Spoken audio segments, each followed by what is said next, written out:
Welcome to another Soccer Down Here 1v1, and it's time to catch up with life in Lubbock in the NPSL. Founding partner of Playbook Management International, Michael Hitchcock, hanging out with us here for a 1v1. Hitch, thanks for the introduction to Lubbock. Yeah, no, my pleasure, man. Appreciate you having me on. All right, so first question, why Lubbock? Yeah, so I've been in the soccer management business for 25 years now. I don't know if that's good or bad, what that says about me, but I've dedicated more than half of my life now to growing the game of soccer, and certainly almost all of my career to investing and growing the game at so many different levels. And so through my sports management company, PMI, we're always trying to identify interesting markets that are somewhat underserved when it comes to men's soccer, meaning they may not have a high-level Division I men's soccer program. They don't have a professional at any of the tiers, in the system, or semi-pro team. Yet there's some really interesting things about the market, and we feel there's a lot of potential there to invest in. Like any investment, that there's a future to it. And so through my staff, we're always studying different markets and identifying the Boone, North Carolinas of the world, right? Where I put in Appalachian FC a year ago, and Lubbock's an interesting market. And so that came out when we were doing our market research as one of the top markets in the country that doesn't currently have men's soccer. And you start looking at the stats, there's 350,000 people in Lubbock, and it's known as the hub city, where it's, Lubbock is, for people who may not know, it's 5 hours, drive time west to Dallas. And it's called the hub city because everyone from those small towns in West Texas, which is a massive area of the state, all go to Lubbock for sports, entertainment, dining, medical services, education, you name it. And so you got two major universities there in Lubbock Christian University and Texas Tech University. There's a vibrant Hispanic community there. It is the number one market in the United States, and I think contiguous market in the world of producing cotton, which is an interesting stat. And so it's got a lot of, there's really interesting socioeconomic dynamic there. And it's a soccer loving community. And so, when we did our research, Lubbock was top of the list. And what was ironic, I guess might be the right word for it, is my daughter is a senior at Texas Tech University. So I've fallen in love with Lubbock over the last 3.5 years, going to Tech for football games and basketball games, and just obviously visiting her. So it's pretty neat when the research connects with sort of a personal, interest, and just love the market. And the response since our announcement last Tuesday has been absolutely amazing. I was going to ask before I get into the other elements of Texas that you've had experience with in the past. Things have been blowing up. What's been the response so far? Yeah, so what's interesting is, part of that research, we identified that there's no other minor league teams at any sport, in Lubbock. So while the sport of soccer is on an upward trajectory all over the country, including markets like Lubbock, there's not a lot of competition for the almighty entertainment dollar once Texas Tech baseball ends, and you got a 3.5 month period before Texas Tech football begins. And so that's when NPSL plays. And so it sort of, dovetails in nicely. And so it's been absolutely just exceeded our bullish, pardon the pun, because we got a bull in our logo, bullish expectations of what it's going to look like from merchandise sales, even though we have very limited items because of all the supply chain issues out there in the world. Most of our stuff arrives in January, but selling lots of t-shirts, lots of hats, and tons of season seats. I mean, just absolutely blows my mind how many people are buying season seats. And I think that just goes to show that it's a market that wants this, right? I mean, we haven't announced stadium, we haven't announced schedule, just a concept, a brand. And I think we've got a pretty good message that, this is going to be a Lubbock Belt team, and the market's responding to that. So, great sponsors. We're going to have a branded beer, which, is such an important part of this, in my opinion. And usually it takes a while to get that. And we had two breweries right away step up, both wanting to, do a branded beer for us. And we've got some really interesting local investors that I think will add a tremendous amount of value to the ownership group that we'll be announcing in January. But yeah, just all in, it's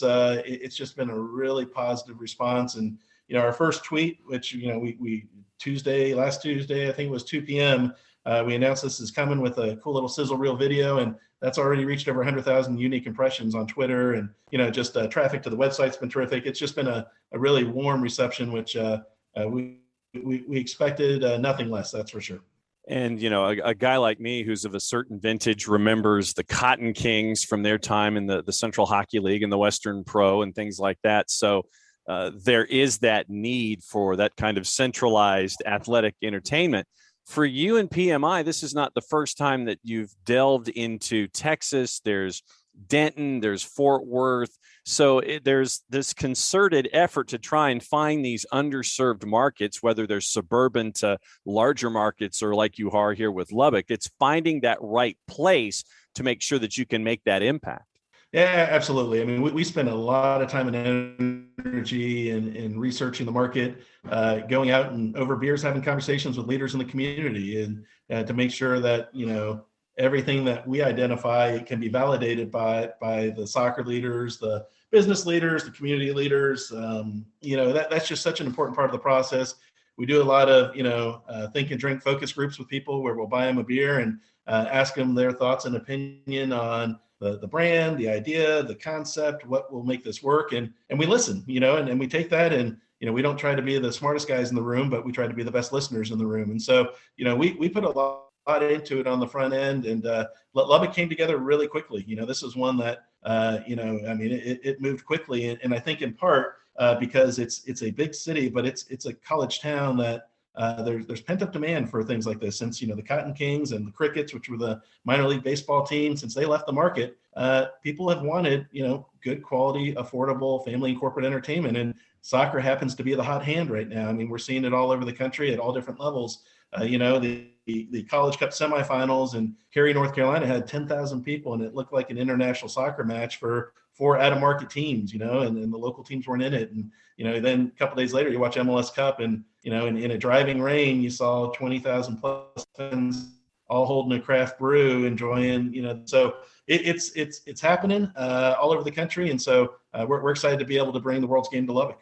What's it been like for PMI to sit there and look in the state of Texas and various cities, and look at Napa Valley, California, and look at Trinidad and Tobago, and look in New York, in the New York, the Tri-Cities area, and look at Alfretontown and places like that, and see the sport continue to grow? Have you been blown away by the sport's success, I'd say, over the last decade? Yeah, so, I was a part of MLS in the early humble beginnings, where I jokingly say we duct tape tickets to soccer balls to get people to come to games. And that's almost only sort of a joke. We had to be very entrepreneurial and getting people out there. And it was tough, even in major markets where they were very cosmopolitan, and you would think that the sport would have, it would have connected right away at the Major League Soccer level. It took time, and we worked really hard at it. And so, all along, though, the founding fathers, if you will, of Major League Soccer, the Philly Institutes, Lamar Hunts, all said this is going to become a soccer nation, right? And they you're crazy until it works, then you become visionary, right? So they were called crazy early on, and now they look pretty visionary because of how well it's working. And Lamar would even talk about sort of a 25-year, marker, and that's where we are right now. And so I think, in the last 5 years, just seeing the sport boom at all different levels has been pretty incredible. For those of us that rolled up the sleeves and made thousands of cold calls early on when we didn't have a computer, but we had a phone book, and called every law firm out there trying to sell tickets, and the league was in the survive and advance mode. This is pretty rewarding, because we're seeing that soccer generation finally come to fruition and starting to pack stadiums and allow us to go into markets like Lubbock, Texas, and Napa Valley, and have successful teams that mean a lot to that community. And they're providing really cool opportunities for players, for executives, for fans, for sponsors to have a team they can call their own. And while they can still have their favorite Premier League team, they can have their MLS team. Having a team in your community is critical, because that's how it's done all over the world. If you're in England, every little community has a pro team or a semi-pro team at some level, right? And there's promotion relegation, which tells you what level, based on meritocracy on the field, where you're going to end up. But everyone has a team that means so much to that community. We're starting to get there here in the U.S., and that's been pretty amazing to see. We obviously had a really weird, period of time. We're still technically, I guess, in the pandemic, but at least I think we see there's a little light at the tunnel, hopefully. And but that slowed it down just for a hot second, and then almost it picked up even stronger than before. And so I think 2022 is going to be the biggest year in the history of soccer in this country. It's a World Cup year, which always increases sort of a spike in interest every 4 years. And then I believe that then we are in the hourglass leading up to what will be the biggest sporting event in the history of the world, coming to the U.S., Mexico, and Canada. And that's going to be a big time for the growth of soccer. So now it's about getting yourselves in position to be successful and engage your community to prepare for the wave. You mentioned the local rivalry aspect, and I think that that's key in this, especially for the growth of the grassroots level. You're going into a conference that's got Coyotes, it's got Denton, it's got Brownsville, it's got Vaqueros, it's got Irving, Katy, Midland, Odessa, and Laredo. A lot of markets where you get those natural rivals coming in out of the blocks. Yeah, that's a big part of it. To your point is, you've got, whether it's in high school sports, it's huge in Texas, whether it's football, soccer, basketball, baseball. You've got built-in rivalries. You've been playing high schools and club teams from all these different communities. So there's a little rivalry there that we're going to be able to tap into and I think cultivate. And, so that's really exciting. And, we're in, a really strong conference in the Lone Star Conference, not just on the field, but off the field. Great ownership groups. They invest a lot in the game in their community. So a lot of like-minded individuals. And that's great because, while we do compete on the field and, want to win that game, you really are business partners and growing it together off the game. And so it's critical to have a strong owner sitting around the table with you that are like-minded and are willing to invest as you are. And that's where the Lone Star Conference is a good place to invest, in my opinion. So you're looking at, as you and I are talking, this is mid to late December, and we know that the season is going to be here sooner. A lot of folks will sit there and say, oh, yeah, it's May, June, whatever. No, it's going to be here very, very quickly. And I know that a lot of us have to-do lists, and, it could be on your phone where you pull out a stylus like I do. You sit there, you write a note, you put the stylus back in, you put your phone away, then you can upload it to your email. Could be on a magnet on your fridge, with one of those boards with the dry erase pen, or as you and I are talking, and I'm getting a glimpse inside of Michael Hitchcock HQ, it could be off to the side on one of those walls. It could be one of those 6-foot boards, that's got a lot of lines on it and everything with things that are crisscrossed. Where is your to-do list right now? How big is it? And what's the next thing that you think, other than what we've talked about in January? What's the next thing outside of what we've already talked about that you think you can cross off? So it's a dry erase board just because it's changing by the minute, almost real time. I think what a lot of people may not realize is, I am, I work, 16 hours a day, but I feel like I work, 0 minutes a day, if that makes sense. I love what I do. I've got that dry erase board with me and it goes everywhere I go. And I've also got a version of that on my phone if I don't have that with me to keep updated. But yeah, we call it the PMI punch list. And so there's everything, whether it's relative to PMI or different teams. And right now it's sitting right next to me here in the home office, right? And so we keep that thing updated almost real time, and there's a lot on it. But I think when you're organized, you're focused, you've got good people working with you, which we have, so that you can delegate and things get done at a very high level. It's all manageable, right? And so it's never overwhelming, even though some people might look at it and go, oh my gosh, but if you don't mind working until 1 a.m., you get the stuff done, And so, got the dry erase, and I've got a version of that on my phone. And we're taking items off by the minute, and we're adding things by the minute as well. So, what'd you learn about yourself as a businessman and a captain of industry in the last 18 months, considering everything that we've been through? Yeah, it was definitely a challenging time. I think a time where if you were entrepreneurial, you could identify some really interesting opportunities. Unfortunately, because of the pandemic, and I'll use one example of those is, I'm in my pool, the summer right in the middle of the pandemic, and I get a tweet that App State cut their men's soccer program because of COVID-19, and I decided at that moment I'm going to put a team in Boone, North Carolina. I've dedicated my life to growing the game of soccer. I always liked that market. It was on the list of markets that were really interesting. And, frankly, most people wouldn't see a market of 30,000 people and think, yeah, let's invest a lot of money and put a team in there. But I saw that. And so that provided the opportunity to do something that a lot of people said was crazy, right? Why would you launch a team in Boone, North Carolina that just got rid of men's soccer?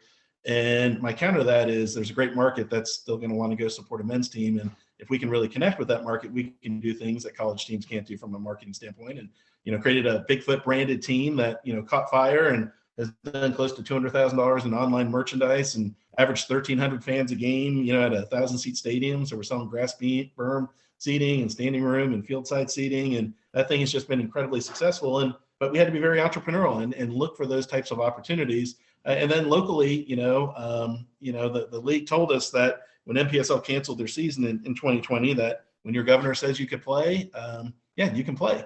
And so our governor in the state of Texas said, you guys can play. And, there were COVID policies and protocols and things we had to do. But we launched a local league called the Roja League. And part of the reason we launched that league was I had about $100,000 in sponsorship obligations to the Fort Worth Vaqueros that were paid before we hit the pandemic, right?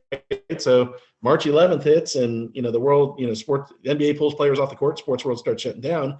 Well, before that, we had sold our sponsors for the upcoming year. And so I had to find a solution for those sponsors or go out of business. So in a very entrepreneurial way, we said, okay, let's create a local league, reached out to the other teams that were in the same position we were in, some NPSL, some UPSL, some just really successful local adult teams. And we knew, indoor players weren't playing pro indoor. A lot of the USL guys were back home, and NISA guys not playing. And you had all the college kids who were home. So you had a big talent pool that was here. So we launched the league called the Roja League, and it ended up being incredibly successful. I mean, we COVID tested every player through a partnership that I developed with a friend of mine who had a COVID testing company. We did, social distance seating. Everything was contactless on your phone, whether it was buying merchandise or ticket sales. It was bring your own food and beverage. Everything was incredible, and we could sell 200 tickets a game, sold out every game. Some of our digital broadcasts got 11,000 fans to watch it. I mean, it was just wildly successful, and but we had to be an entrepreneur. We had to figure that out. So is Squatchy going to hit the road this year? So, I'll tell you, man, Bigfoot's real. All right. I believe right now. I certainly do believe. And that has been a really fun brand. The best money I've ever invested in anything in 25 years of sports management was $150 for a Bigfoot costume. And that Bigfoot costume is, it's everywhere in the community. And we have a team shop there, had our team shop, and Bigfoot was your customer service representative and selling you gear and taking pictures. And it was pretty awesome to see the response. And we had record sales days this weekend. And I think that was a part of it. We also gave out really good beer, for free if you were shopping, which never hurts either. But Squatchy will definitely be, Bigfoot will be on the road. Our chief marketing officer has done a pretty good job this year. So we're going to keep him around. All right, time to cut the promo for everybody that wants to keep an eye on everything going on in Lubbock with the newest member of PMI. How do they do it? Yeah, LubbockMatadors.com is the official website. We've got our online team shop there, which is selling some T-shirts and hats. And we just announced an apparel partnership, multi-year deal with Puma. So we'll have our Puma gear arriving in January. And our cool commemorative scarves just arrived actually yesterday from UK. They were delayed a little bit, as everything seems to be these days, but just arrived. So we're shipping out today, priority mail to about 100 people that bought gear online. So still not too late. We can ship that out for the holidays. But yeah, it's that's the easiest place to get all the news and information on the club. And then obviously on Twitter, it's at Lubbock Matadors, and we're pretty active there and through our other social media platforms. Michael Hitchcock, founding partner, PMI, Playbook Management International, catching up with us to talk Lubbock Matadors in the NPSL. Hitch, it's great to catch up with you and seeing how you're expanding the growth of the game. Thanks for hanging out with us for a Soccer Down Here 1v1. We'll be keeping an eye. Thanks, man. Appreciate it. Happy holidays.